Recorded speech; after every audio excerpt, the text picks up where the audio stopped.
A inflação é sempre e em qualquer lugar do mundo um fenômeno monetário. Sempre e em qualquer lugar do mundo um fenômeno monetário. Tem sempre um banco central omisso para isso poder florescer.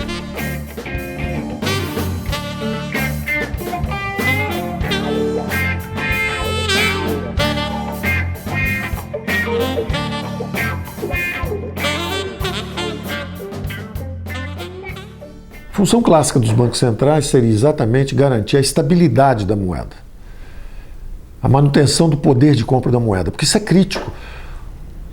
A principal engrenagem de alocação de recursos, organização da produção, coordenação dos fatores de produção, quer dizer, o empresário tem que chegar e falar, olha, eu vou alugar esse lugar, eu vou pagar tanto de aluguel, eu estou contratando tantas pessoas, a mão de obra, ao mesmo tempo eu vou comprar insumos.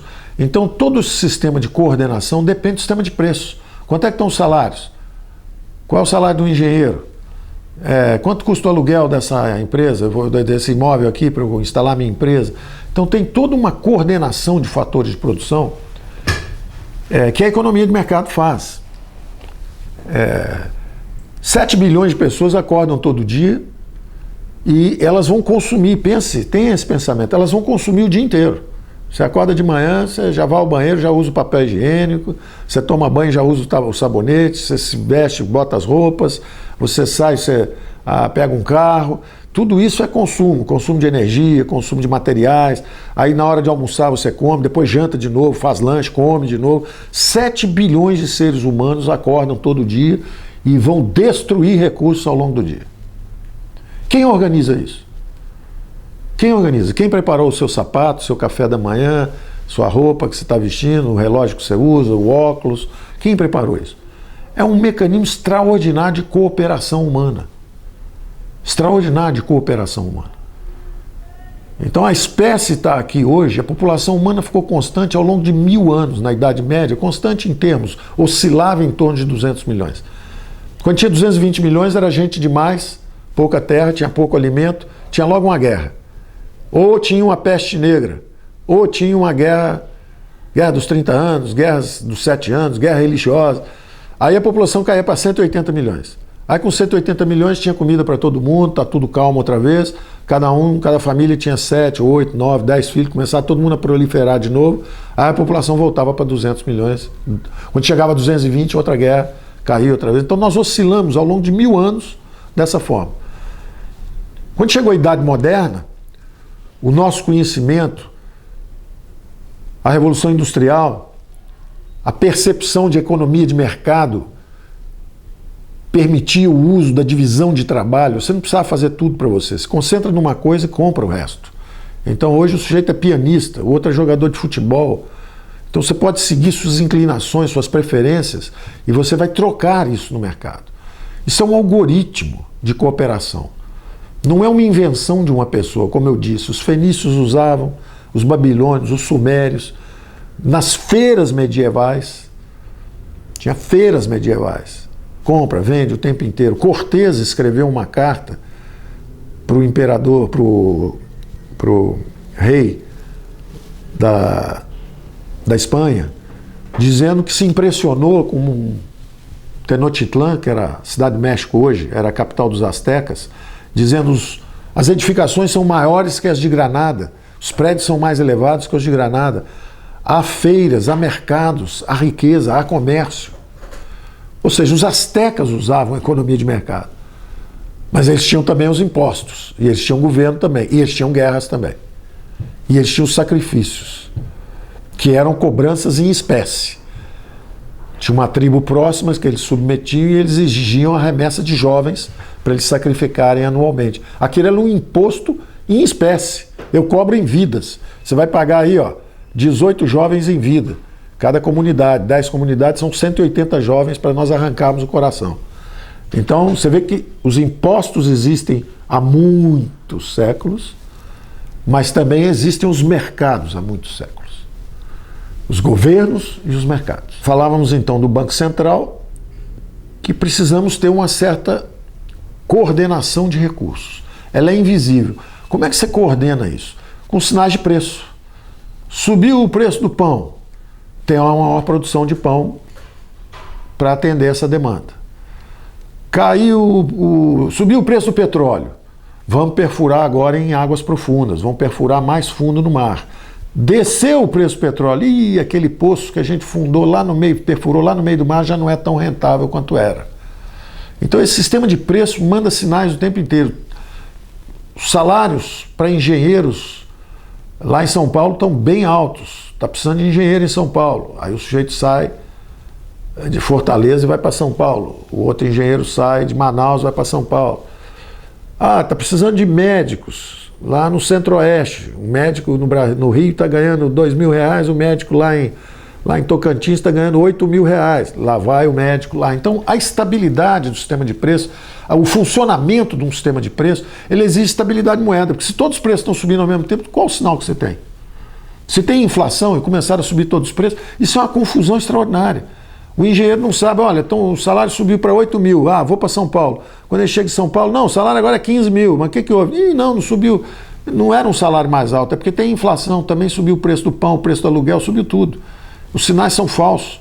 Então, a função primordial de um banco central é manter a estabilidade do poder de compra da moeda. Primeiro porque o sistema de preço pode funcionar e toda essa engrenagem pode funcionar. Além disso, você tem, com a preservação do poder de compra da moeda, além do funcionamento do sistema de preço, que é o que a gente chama da microeconomia funcionar, você tem também a lubrificação correta para a macroeconomia, que é o seguinte: por que eu vou poupar se não for preservado o valor da poupança? Eu vou guardar o dinheiro e vem uma inflação aí e o meu dinheiro já não vale mais nada. Então, em vez de guardar o dinheiro, eu prefiro comprar um imóvel, comprar qualquer coisa. Então, a estabilidade do poder de compra da moeda é importante para preservar o valor da poupança do trabalhador, para não destruir a poupança. É importante também, não só para esses recursos, para o recurso do pensionista, para o trabalhador que guardou a poupança, é para os próprios salários, o valor do poder de compra da moeda. Se a inflação sobe muito rápido, o salário não vale nada, não dá para comprar nada. Nós vivemos isso quando a inflação foi para 5.000% em 89, e quando ela voltou de novo para 2.000% em 94. O salário perde valor muito rapidamente. Então essa estabilidade de poder de compra, ela é fundamental da moeda, ela é fundamental, porque ela permite o sistema de preço funcionar, toda a organização econômica funcionando, ela permite que o valor do trabalho, do salário seja preservado, ela permite que o sujeito gastou uma parte do salário, outra parte ele poupou, aquela poupança tenha valor, ele não está guardando algo que vai se esfarinhar, aquilo está sendo guardado para no futuro ele poder comprar alguma coisa. Então ela é absolutamente fundamental para um bom funcionamento da economia. Então, quando você diz a independência do Banco Central, o que você quer dizer? A independência é para perseguir esse objetivo. Ele não pode ser sequestrado, corrompido, prostituído para seguir outros objetivos. E aí eu vou dar alguns exemplos. Por exemplo, o governo pode ser capturado por uma orientação pública que diga o seguinte: não, olha, eu vou construir uma capital nova, Brasília, e eu vou emitir dinheiro para fabricar Brasília. Resultado, você vai para uma inflação. Vai para uma inflação. E teve essa inflação no Brasil. Construímos Brasília de 55 a 60, 61, 62, 63, a inflação começou a subir. 64 teve o regime militar. A inflação chegou a 100%. Aí tudo aquilo que eu falei começou a acontecer. A poupança já não valia mais nada, todo mundo começou a gastar o dinheiro. Aí acelerou a inflação começou a subir mais rápido. Aí os trabalhadores começaram a fazer greve, porque o salário não estava valendo nada. Começou greve da central, greve aqui, greve ali, briga na rua. Aí começou todo mundo na classe política, aí a esquerda começou a falar: não, precisamos de um regime socialista no Brasil. Aí os militares: não passarão, não haverá isso. E pronto, desembocou na revolução. Então você pode desintegrar, e isso é uma dos princípios básicos dos primeiros revolucionários russos, que dizia o seguinte: corrompendo a moeda, você destrói o capitalismo. Então a primeira coisa a ser feita é incentivar a inflação. Porque a gente incentivando a inflação, a gente destrói o sistema. O que é verdade. Você desorganiza tudo. Vá hoje à Venezuela, procure comida, procure remédio. Não tem mais nada, desorganizou tudo. supermercado vazio, o povo todo fugindo para Roraima, 60 mil invadindo Roraima, tentando... Ou seja, você desorganiza tudo. Então, uma função importante do Banco Central é justamente não permitir essa desorganização. Ele tem que ter esse objetivo de garantir a estabilidade da moeda nacional.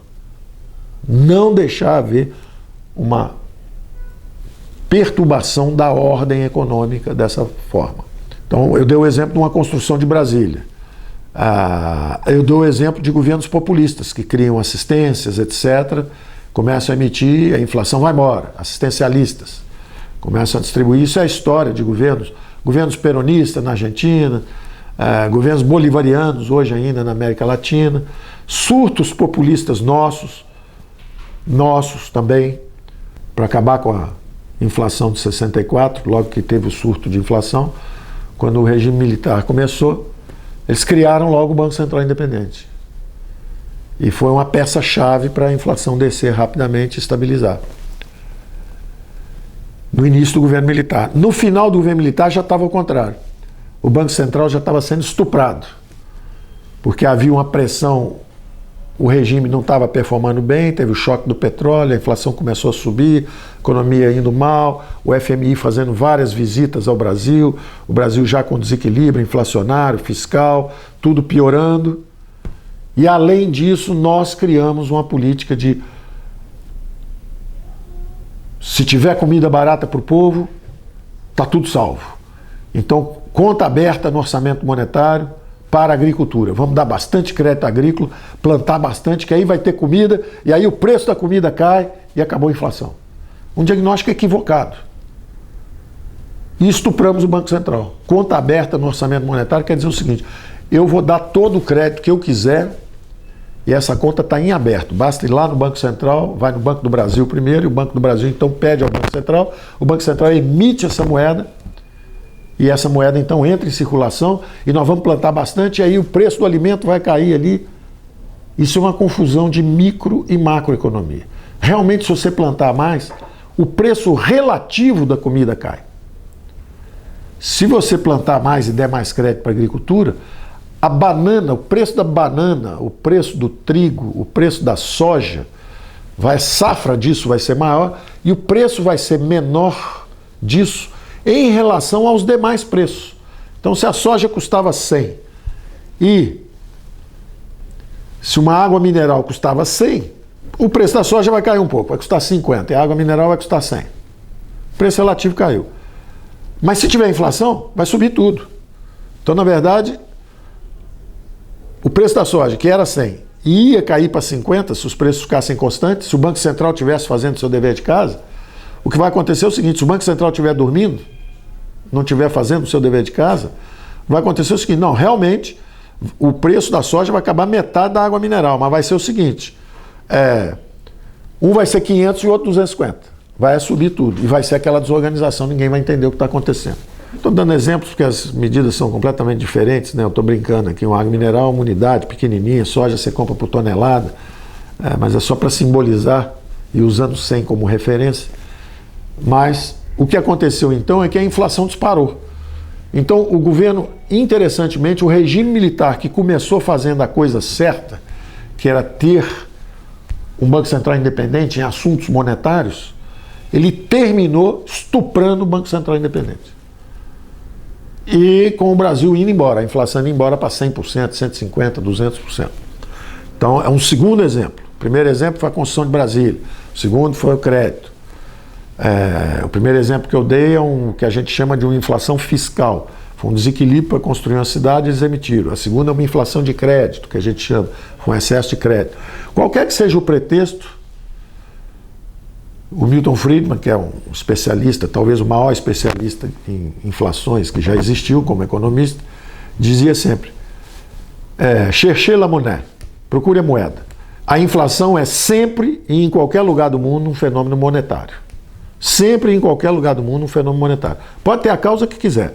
Foi o crédito, foi o choque do petróleo que deu o empurrão inicial, mas tem sempre um Banco Central omisso para isso poder florescer. Ou um Banco Central que não seja independente. um Banco Central submisso, omisso ou submisso. Daí a importância desse Banco Central independente. E aí eu vou dar exemplos agora mais recentes. A Dilma Rousseff, no esforço de ser reeleita, torceu o braço do Tombini, que era o presidente do Banco Central. Ele baixou o juro demais, um ano antes da eleição. Ela foi reeleita e logo depois a inflação disparou e voltou a 2 dígitos. Isso acabou criando um mal-estar enorme na sociedade brasileira e por outras razões de irresponsabilidade fiscal, etc., ela acabou sofrendo impeachment. Ora, o mensalão já tinha sido demonstrado. A corrupção já estava exposta pelo Lava Jato. Ela acabou caindo também porque a inflação disparou. Se a inflação tivesse calma, se tivesse tendo crescimento econômico, etc., a própria opinião pública não se mobilizaria para ela sofrer o impeachment. Então, vocês veem num exemplo mais recente, de novo, que um Banco Central independente não teria sido usado politicamente por um presidente para se reeleger. Então, a ideia básica do Banco Central independente é, como eu disse, assegurar a estabilidade do poder de compra da moeda para o bom funcionamento do sistema econômico e agora, como eu sugeri também, para o bom funcionamento do sistema político, para não haver uma falsificação, uma corrupção também do processo democrático. Eu posso corromper uma eleição. Eu baixo o juro artificialmente, empurro a economia, é o que nós economistas chamamos do ciclo político. Véspera de eleição, o governo baixa imposto, emite moeda, faz uma festa, é reeleito. Depois que ele acabou de entrar, está reeleito, aí ele mostra a conta. Primeiro ele fez a farra, aí depois que foi reeleito ele chega e taca o ferro em todo mundo. Sobe o imposto, sobe o juro, começa o combate, que é um negócio doloroso. É uma falsificação do processo político. Então eu acho que essa ideia do Banco Central independente também é parte desse processo civilizatório, dessa grande construção de sociedade aberta. Quer dizer, uma economia de mercado funcionando bem, com descentralização de recursos, um sistema político com descentralização de poderes, com limitação de poderes. Isso pede para um bom funcionamento uma estabilidade do poder de compra da moeda. E o mundo está indo nessa direção. Tem algumas grandes moedas, o euro é uma moeda continental, tem o dólar, que é uma grande moeda continental, vem aí o yuan, o renminbi, que é a moeda chinesa, que é uma grande moeda. A Ásia jamais adotaria o ien como sua moeda, porque a civilização, a cultura japonesa é de introversão, é introspectiva, apesar deles comercializarem bastante nos últimos séculos, um século e meio. A verdade é que eles são introvertidos. Já os chineses não, os chineses são uma cultura milenarmente dedicada também a comércio, ela é mais aberta. E hoje tem mais de 200 milhões de chineses overseas, como eles dizem, chineses que moram fora da China. Então, eu acho que daqui a 10, 15 anos, o yuan, que é a moeda chinesa, vai ser a moeda daquela região. Vai ser a moeda reserva daquela região. O euro na Europa e o dólar do lado de cá. Um país de dimensão continental como o Brasil pode ter uma moeda nacional, deve ter uma moeda nacional, mas é uma raridade. O Brasil, se você pegar o mapa do Brasil, cabe uma Alemanha, uma Espanha, uma França, pode trazer um Vietnã, você bota aí vários países de vários continentes aí dentro. Países que talvez não precisem ter uma moeda, que são relativamente, territorialmente, você pega um carro na Europa, em 8 horas você atravessa 6 países, 7 países. Como aqui, se você dirigir 8 horas, você atravessa 6, 7 estados. Então o Brasil tem uma dimensão continental, pode, deve ter uma moeda nacional. Mas vários desses países lá não. E várias regiões serão atraídas para essas moedas. Então eu acho que o Banco Central independente é uma garantia de que o sistema de preço vai funcionar bem nessa extensa região continental que o Brasil tem. Então a independência do Banco Central é relativa à manutenção dessa estabilidade da moeda, ao bom funcionamento do mecanismo de preço, da engrenagem de preço, ao incentivo à acumulação de poupança. Você sabe que o seu dinheiro está preservado, porque se tiver uma inflação, não adianta você acumular, porque você vai perder tudo lá na frente. Então, funciona o sistema engrenagem intertemporal. Não só funciona bem o sistema de preço hoje, mas funciona também a acumulação de recursos para garantir a capacidade produtiva no futuro. E funciona bem, finalmente, o sistema político, porque não tem a falsificação pela moeda. Então, essa independência do Banco Central é uma independência, não quer dizer que ele não responde para ninguém, não. É independência no sentido de foco, de estar garantido que ele pode cumprir sua missão. Ele é independente para seguir o objetivo estabelecido, que hoje nós chamamos de metas de inflação. Então, ele é independente do seguinte: se chamar ele para dar um passeio no bosque, e ali passear na floresta, tomar um banho de mar, uma praia, e a inflação vai parar em 15%, não, senhor. Ele é independente, ele pode dizer: não vou passear no mato, não vou aceitar pressão política, não vou fazer, eu vou cumprir a meta, combinaram comigo, é 4% de inflação. Essa é a meta, é isso que eu vou garantir. Então, uma independência de outros poderes para poder assegurar o cumprimento das metas, a estabilidade da moeda, etc. Operacionalmente, o que significa essa independência? Operacionalmente, né? Ela é uma independência para perseguir sua meta operacional, que foi estabelecida pelo Congresso e pelo governo. Na verdade, pelo Congresso, quando ele nomeou o presidente. Falou: você agora é o novo presidente do Banco Central. A nomeação ocorre no Congresso, a indicação pelo Executivo e o aval do Congresso. O Congresso, então, perante a democracia brasileira, aquele indivíduo vai lá, assume o cargo e ele agora é o responsável pelas metas. Então, operacionalmente, o Banco Central Independente faz esse ritual, ele está nomeado e ele agora tem a independência para perseguir aquela meta que foi estabelecida, que é a meta de garantir a estabilidade da moeda. Ele vai garantir aquilo lá. Bom, enquanto ele está perseguindo aquela meta ali, nós temos que definir o mandato dele. E justamente a gente gostaria que o mandato fosse não coincidente com quem o indicou. Então, se a Dilma entra e nomeia o Tombini, e aí ela sendo reeleita, ele continua, ela fala com ele: baixa o juro para me eleger. Ele baixa o juro, ela é reeleita, ela fala para ele: gostei, garoto, continua com o juro baixo aí que nós vamos junto. E aí você continua falsificando os tempos várias vezes. Então o mandato dele é não coincidente. Então, por exemplo, vamos supor que o governo vai entrar agora e vai implementar essa meta operacional. Ela tem que dizer: vou criar a independência, essa meta institucional, vou criar a independência do Banco Central. Tem duas possibilidades. Ou você chega agora, deixa passar, convida o Banco Central que está lá hoje para ficar mais 2 anos. Então ele, em vez de ter um mandato de 4, porque agora vai entrar um novo presidente, né? E ele já cumpriu os 4 anos, vamos supor. Ele não, na verdade, ele teve só 2 anos, porque trocou no meio. Então acaba que é interessante, falando para ele, você pode dizer para o Ilan agora, falar assim: olha, você ficou 2 anos, quer ficar os 4? Tá ótimo, porque como você entrou no meio de um mandato, você vai até o meio do outro, por exemplo. É uma possibilidade.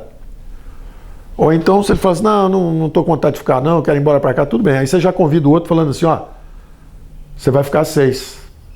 Você fica esses 4 e mais 2, porque seu mandato não vai coincidir mais. É um incentivo interessante, você trazer um cara para poder 6 anos ser presidente do Banco Central. Para o mandato dele não coincidir. Então, se o Ilan resolvesse ficar mais 2, você pode dizer que o próximo vai ser nomeado, esse ato vai ocorrer, mas já com a previsão de que a instalação vai ser daqui a 2 anos. Ou então você já faz agora o ato, mas dizendo que o primeiro mandato extraordinariamente é 6, porque você quer coincidir 4, 4, 4, 4, 4. É difícil você trair alguém logo para o primeiro mandato dizendo que são só 2 anos. O cara pode não querer vir, por exemplo. Um bom quadro pode, de repente, não 2 anos só não dá para fazer o meu trabalho. Mas então, operacionalmente, você bota mandatos não coincidentes, para justamente não ter esse negócio. Olha, o cara vai ter que responder para o próximo presidente. Porque vamos supor que a Dilma vire para o Tombini e ele entrou no meio do mandato. O garoto, baixa o juro aí que eu quero ser reeleito. Ele fala: não, senhora, porque aí eu te ajudo, eu vou tentar eleger, se a senhora ganhar, beleza, eu fico mais um pouco. Mas se a senhora perder, eu vou ter que responder para o outro: rapaz, como é que você fez um negócio desse? Você não continua de jeito nenhum. Aliás, eu não sei nem se eu vou ficar com você. Eu vou querer até brigar com você agora. Quer dizer, já criou um problema. Então, o ideal é que ele tenha, até para caracterizar o seguinte: o seu ciclo não coincide com o ciclo político. Os políticos estão cuidando da política. Você nem pensa nisso. Pensa aqui no seu foco. Eu queria dizer o seguinte: apesar dessa degeneração da democracia e da estagnação econômica, é como se fosse um investimento em capital institucional que nós estamos fazendo. Então, realmente é triste você constatar que tem uma roubalheira, primeiro o executivo, depois o legislativo também vendendo sustentação parlamentar, aí vem o judiciário, bota essa turma na cadeia, mas aí você descobre também que tem na justiça, tem também tráfico de influência, importância, tem juiz que solta bandido toda hora, tem juiz que não, é mais sério, e aí você começa a ver erros e acertos. Mas isso é um investimento, é um capital institucional que nós estamos construindo. Então não me preocupa que o Brasil esteja crescendo pouco, ou está um baixo astral, todo mundo... não há razão para esse baixo astral. Nós devíamos estar otimistas com o futuro, porque na verdade existe um processo impessoal. Não interessa se o presidente vai ser A, B, ou C ou D. O que interessa é que tem um script escrito. Independente dos atores, tem uma grande peça sendo elaborada, que é essa dinâmica de uma sociedade aberta. Essa é uma construção brasileira. Na verdade, é uma construção milenar da civilização ocidental e das democracias liberais. E o Brasil é um capítulo recente nessa epopeia. O Brasil abriu-se politicamente, se degenerou por não ter capacidade de adaptar, justamente fazer a abertura também econômica, foi só a política, não conseguiu descentralizar os poderes, mas está descentralizando, está aprendendo. Então o resultado nós fizemos uma redemocratização e logo o primeiro presidente sofreu impeachment, porque aparentemente houve desvio de recursos, etc. Você pode ver de uma forma crítica aquilo. Você pode dizer, não, o Collor não caiu porque estava roubando, porque Fiat e Elba. Compara aquele roubo com a roubalheira de hoje. Por que o Lula então não caiu? Se o roubo foi muito maior durante o mensalão do que durante o período do Collor. Então você pode ter um olhar cáustico e cético, falando, sabe por que o Collor caiu? O Collor caiu, na verdade, porque ele era de direita. Ele não era de esquerda. O Lula é de esquerda, o sistema político nosso é basicamente de esquerda, não tem partido liberal, não tem partido de direita, todo mundo é centro-esquerda, partido socialista, partido social-democrata, partido comunista, partido disso, partido daquilo. É natural também, porque como houve um regime militar supostamente de direita, a redemocratização vai ser, então, da turma que era oposição à direita, de esquerda. Eu digo supostamente porque a economia foi toda estatizada. Não é uma economia de mercado, não é um regime liberal teria feito. Mas, politicamente, foi contra o que eles acham que era o perigo do totalitarismo de esquerda. Então eles falam, não, preferimos então, já porque é para ter um totalitarismo de esquerda, preferimos fazer o de direita e vamos deixar o Congresso funcionando, deixa o Congresso aberto, vamos reeducando a coisa, vamos deixar a coisa aí, até uma reabertura. E aí tem a redemocratização. Quando tem a redemocratização, todos os partidos são de esquerda, os partidos relevantes são de esquerda. Os que vão ganhar as eleições, exatamente em oposição àquilo lá. E aí um sujeito de repente aparece aí e ganha a primeira eleição direta, logo a primeira direta, porque a outra foi indireta, entra o Tancredo Neves, que teoricamente era do MDB, que era um movimento de esquerda e tal. Aí a primeira direta vem um cara chamado Collor e ganha. E é um sujeito popular. E ganha a eleição.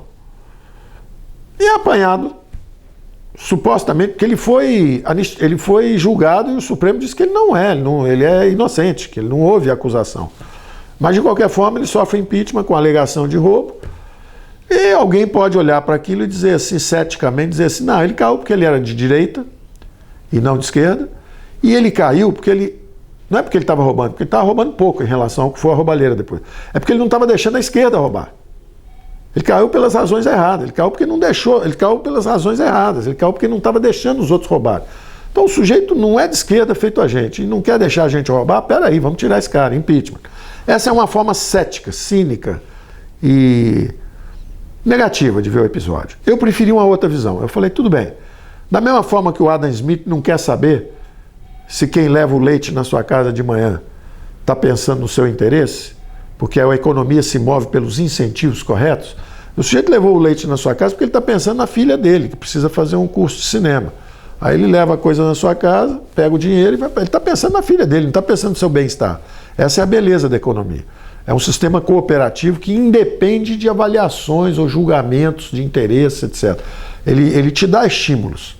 Eu posso ter um estímulo para dar uma aula de economia, eu posso ter um estímulo para ser um investidor, eu posso ter um estímulo para ser torneiro mecânico. Eu estou pensando em mim, eu não estou pensando no cara que eu vou servir, eu estou pensando no que eu gosto de fazer. Então, dessa mesma forma, é o sistema político. Eu não estou preocupado se a esquerda derrubou o Collor porque ele era de direita ou porque ele roubou, não deixou o outro roubar. Eu estou interessado no fenômeno institucional, que é o seguinte: o legislativo declarou sua independência. Lembra que nós falamos que os poderes estavam todos concentrados, todo mundo alinhado? Houve um desalinhamento agora. Agora o legislativo disse independência. Da mesma forma que eu quero um Banco Central independente, eu quero poderes independentes. Então eu quero agora um legislativo que é independente. Se o executivo fizer uma besteira, ele faz um impeachment e derruba o presidente. A democracia representativa é assim, quer dizer, o legislativo nos defende. Se o presidente roubar, ele é derrubado. Bom, mas e aí o que acontece? Aí, supostamente, o executivo compra o legislativo. Esse é o mensalão, esse é o petrolão. Compra e venda de votos dentro do Congresso. Bom, se o legislativo compra o executivo, o que aconteceu agora? O judiciário declarou sua independência. Falou, eu prendo os dois. Eu prendo o chefe da Casa Civil, seu Zé Disseu, e eu prendo o presidente da Câmara de Deputados, seu Eduardo Cunha. Vocês estavam recebendo dinheiro, trafegando influências, etc, etc. Então é uma declaração de independência do poder judiciário. Então, apesar do baixo astral, da revelação da roubalheira, etc., o que está acontecendo é que nós estamos construindo capital institucional. O Brasil está progredindo, o Brasil está virando uma democracia representativa republicana. Tem maior transparência. Se alguém fizer algo errado, os poderes deles são limitados. O outro poder vem e intervém e derruba o cara. Faz o impeachment do presidente, ou o judiciário vem e prende os dois. Então, o Brasil está numa fase extraordinariamente rica do ponto de vista de crescimento e avanço e aperfeiçoamento institucional. Eu não quero nem saber quem é o próximo presidente da República, se eu tiver um judiciário correto, se eu tiver um legislativo correto, se eu tiver um executivo funcionando direito, se tiver bons programas de governo, se tiver isso, se tiver aquilo.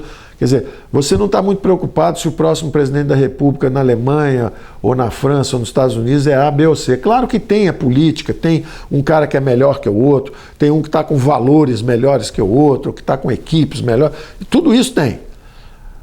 Mas o mais importante é saber que você está numa sociedade aberta. Independente de ser A ou B, ele não tem poder de fazer qualquer coisa, ele não pode discricionariamente fazer revoluções, ou isso, ou aquilo. Ele tem que se comportar dentro de princípios da nossa civilização ocidental, nossa democracia liberal. Então, eu queria fazer essa observação dizendo que eu estou super otimista para frente, exatamente porque nós estamos tendo um período muito difícil politicamente e economicamente, mas extraordinariamente rico do ponto de vista do nosso aperfeiçoamento institucional para o futuro, que é parte do que eu disse da descentralização. Nós precisamos descentralizar os poderes, nós precisamos descentralizar os recursos, tornar os poderes independentes, cada um faz a sua função, cada um com o seu papel, poderes limitados.